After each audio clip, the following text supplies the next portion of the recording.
జెరూసలంలోని సమస్యని ఇన్వెస్టిగేట్ చేయడానికి మిమ్మల్ని ఎంచుకున్నాం. ఒక ఇస్రాయేలీ ఆర్కియాలజిస్ట్, కానీ ఆయన సమాధిని చూశారు, శరీరాన్ని కూడా. నేనిప్పుడు ఏం చెప్పాలనుకుంటానంటే ఇక్కడ కనిపెట్టినవి గాస్పెల్స్ లో ఉండటాన్ని రుజువు చేస్తుంది. దీంతో నువ్వు ఇది యేసువైన ఎముకలను నిర్ధారించావు కదా, అవునా? ఒక ప్రీస్ట్ కి ఇక్కడ చోట్లేదు. నా మాటలు మీకు అర్థమవుతుందా? ఒకవేళ పునరుద్ధారణను తీసేస్తే నువ్వు యేసుని చంపేస్తావు. మీరు ఏం చేసుకోగలరు ఒకవేళ మీకు తెలిస్తే ఆ సమాధిలో ఉన్నది యేసువే అని? ఆ మనిషి మాలాగా సామాన్యుడు. నీకింకా ఎక్కువ తెలుస్తాయి. గాస్పెల్ చదవండి ఫాదర్. నన్ను నమ్ము, నేను దాన్ని చదివాను. సైంటిస్ట్ లాగా చదువు. నేను సైంటిస్ట్ కాదు, ఒక ప్రీస్ట్ని.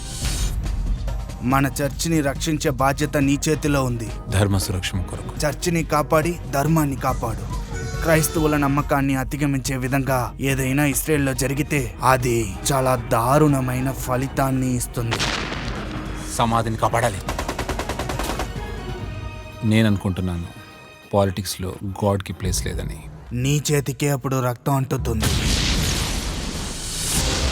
నువ్వు నాతో అన్నావు నేనే నీ సత్యమని. ఒక సైంటిస్ట్ లాగా ఆలోచించు. నా సత్యాన్ని అనుభూతి చెందమని నీ హృదయంతో ఆలోచించు.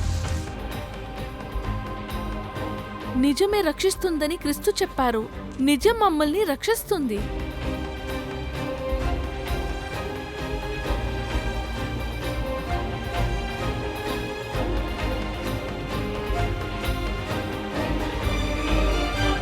నాకు తెలుసుకోవాల్సిన అవసరం ఉంది, ఆ దేహము ఎవరిదని.